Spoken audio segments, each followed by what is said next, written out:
Okay, so you want another handyman video? Well, I'm bringing you one. This deck. This deck has been a nightmare. And I'll tell you why, because I've already done one video about this, about the wrong color. It turned out terrible. Had to go over it twice. And now we had 2 weeks of solid rain. Had to postpone the whole thing. And now I roll up this morning first thing, and the freaking irrigation system's on, and it's soaking the deck. Well, an hour later, with my blower, I finally got started. This deck is a nightmare. Even the homeowner said she thought that will never, ever get done. Oh my God. Well, I'm starting now with this corner. And as you can see, I have to do this deck in sections. Okay? So, over a 2-day period of time, I'm gonna have to figure out how to back my way off this deck. And come back up here tomorrow, move all this furniture. Now, we've already talked, we're gonna cut the irrigation system off for 3 days, which we need to do. Because the sprayers, that one especially, there's one right down there. It sprays all the way up here to the deck. It's pointed at a 45-degree angle, so it was this morning, it was all of this was wet. And then all the handrails up here were wet, dripping water down on the deck. Anyway,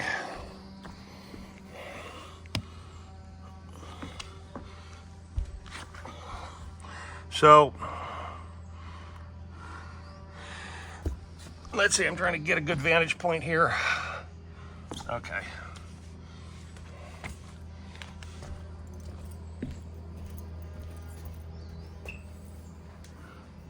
One of my subscribers commented on the video yesterday that I started off the channel with being a handyman channel, and that they were more interested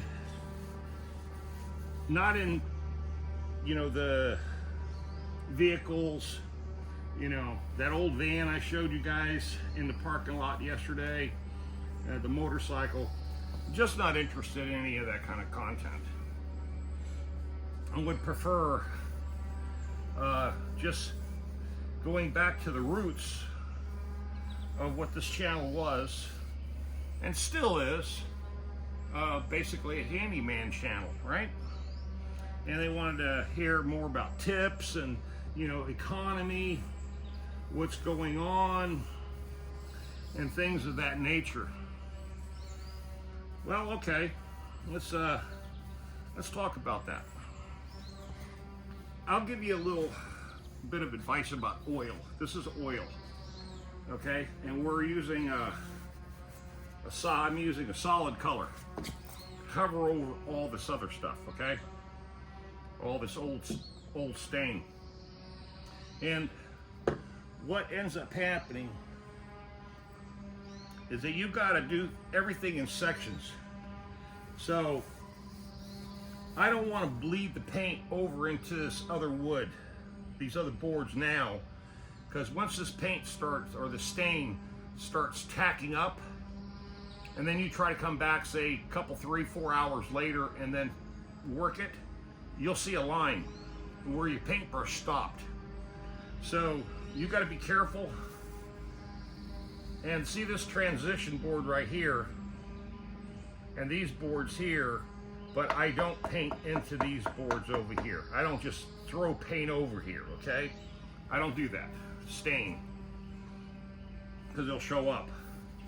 And then it'll look weird. So you want to avoid that.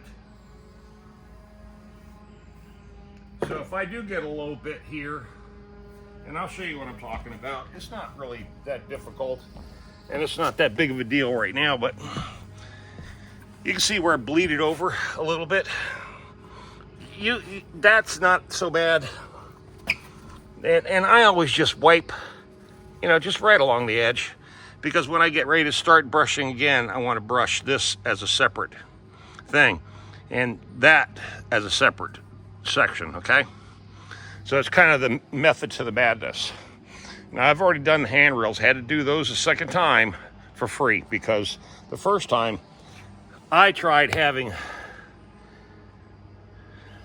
the paint store match the paint,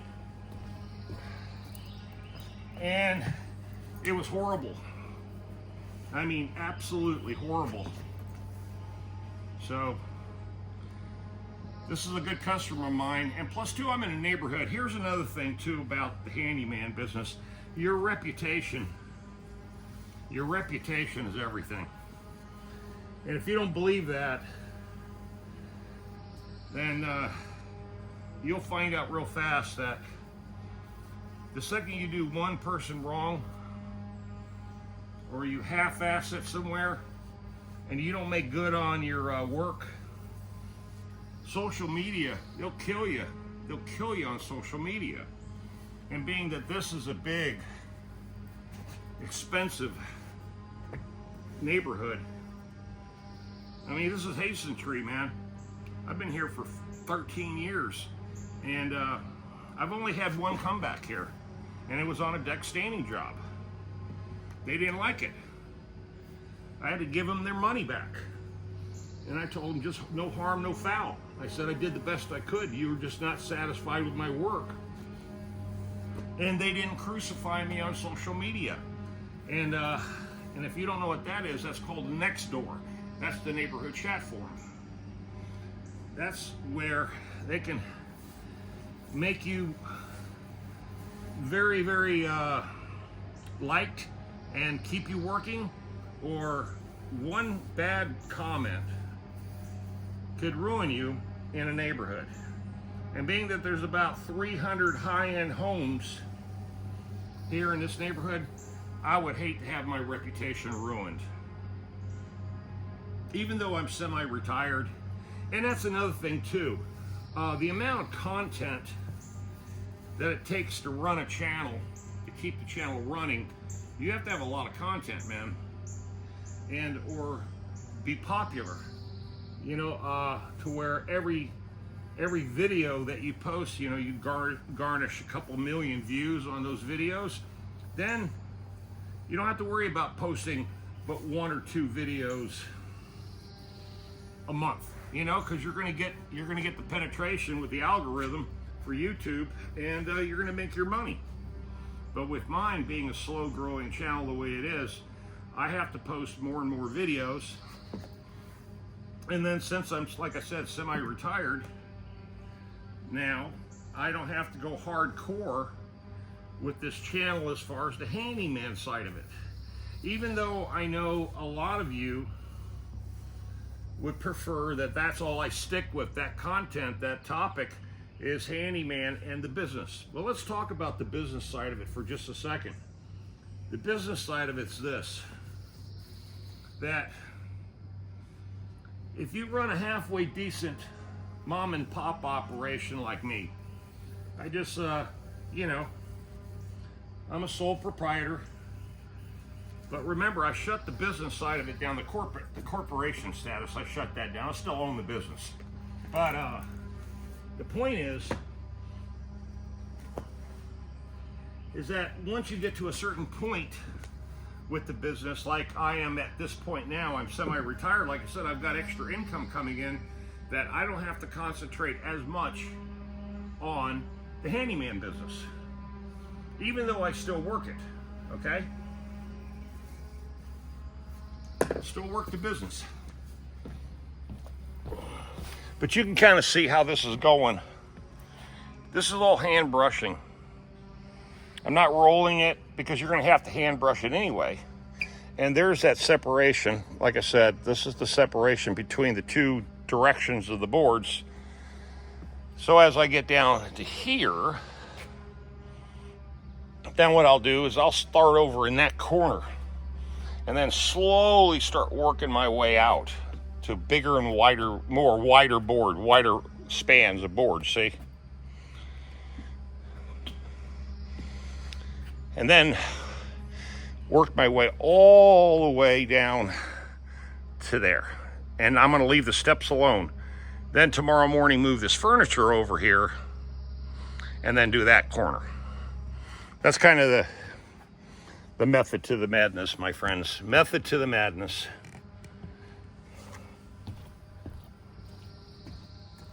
So what I did was that I broke the channel up in different parts.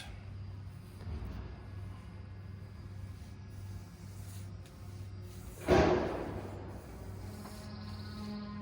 know, just trying to reinvent the channel and add more content. But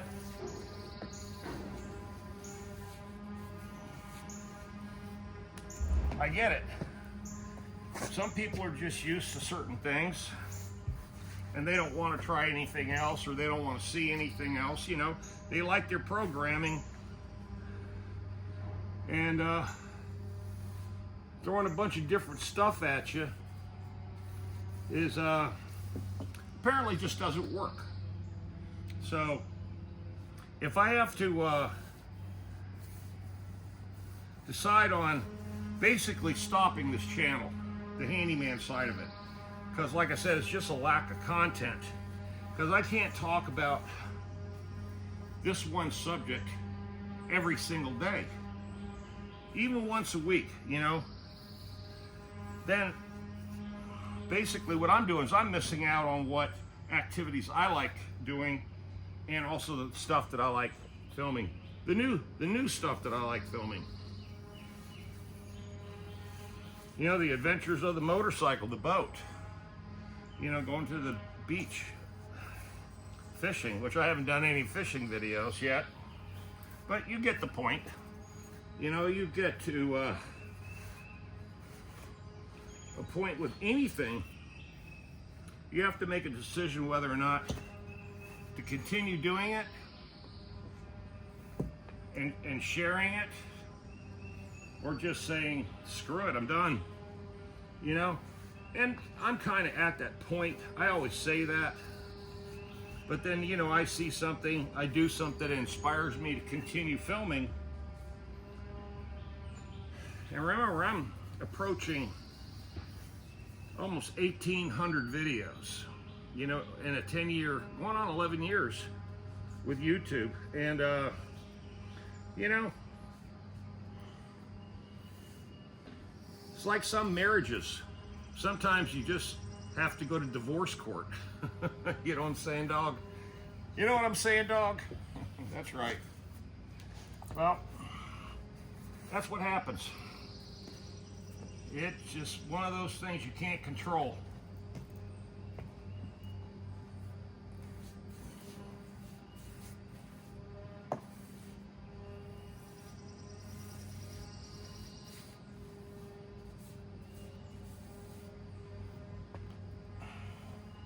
And see, if you're not tall enough to do that, the reach over, you know, it saves me a lot of time. I don't have to go on the outside of the ladder, because I'm on the second floor, and do this.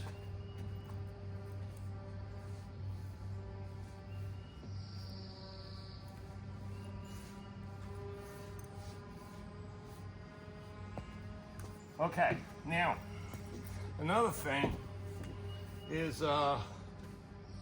people ask, well, how much, you know, I get asked this question a lot, and it's not because people don't know how to do it themselves, or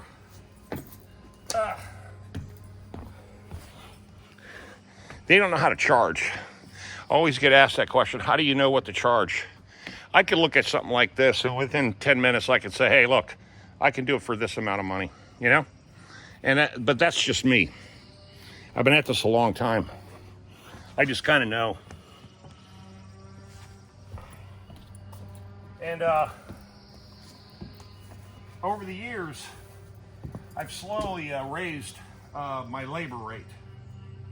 You know, I started off at 50 an hour. Now I'm at 100 an hour. And believe it or not, I'm actually cheap, if you could believe that. especially in this area. Remember, this is a pretty well-off area, but at the same time too, people here still looking for a bargain. You know, they're not, you know, they're price shopping. They're price shopping you, but if you have a good reputation, price usually doesn't concern most people. In fact, I don't get asked really how much I'm going to charge them. They just want me to do the work because they know me. So that's when you build up a good reputation and people trust you. In social media, you always have good reviews.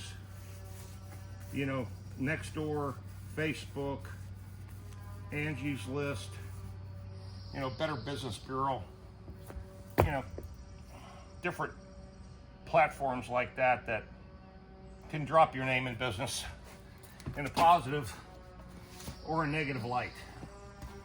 So yeah, you always want to try your best. Keep your reputation.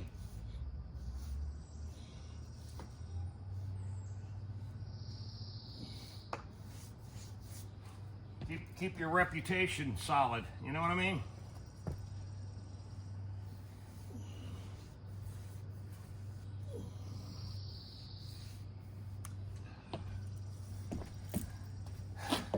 And this is a complete color change. This is a complete color change because of the impossibilities of matching the old paint. That old code was no good anymore. It was a discontinued color. So, yeah. So, I had the homeowner go ahead and pick up this paint. And that's another thing. A lot of you guys commented on the one video that you guys don't do the exact match anymore. You let the homeowner pick up the paint or the stain, but basically leaving it up to their responsibility to get it right. And I agree with that. I agree with that 100%. Because this deck here cost me 4.5 hours of labor already. And that's another thing too. You're gonna have to just adjust yourself to that. And another thing is like when you're bidding on jobs, you got to be able to know what pace the work has to go on, and how adaptive you are to situations where beyond your control, like the water irrigation system, the irrigation system being on this morning, and I'm up here with a blower for an hour drying the deck off when this thing was supposed to be dry, but it wasn't, you know? So you got to contend with a lot of different variables, and if you do, you'll be successful. Okay.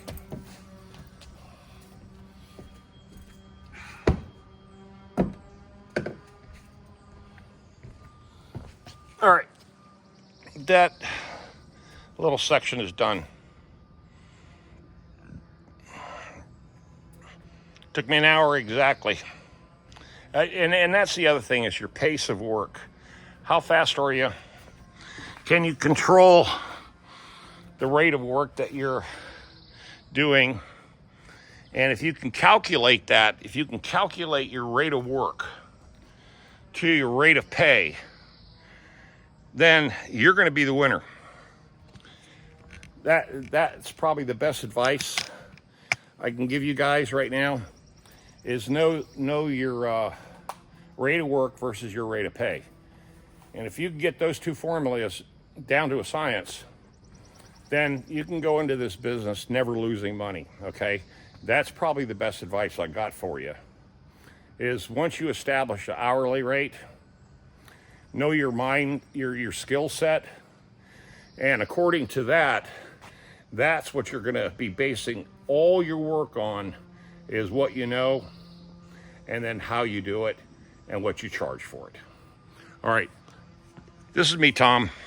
Mr. Fix-All, coming at you on, yes, a handyman video by request, and hopefully I've given you some tips and some advice that can help you succeed in the future if you decide to start a handyman business. You know what to do. Subscribe, leave those comments, thumbs up, share, like, and I'll talk to you soon.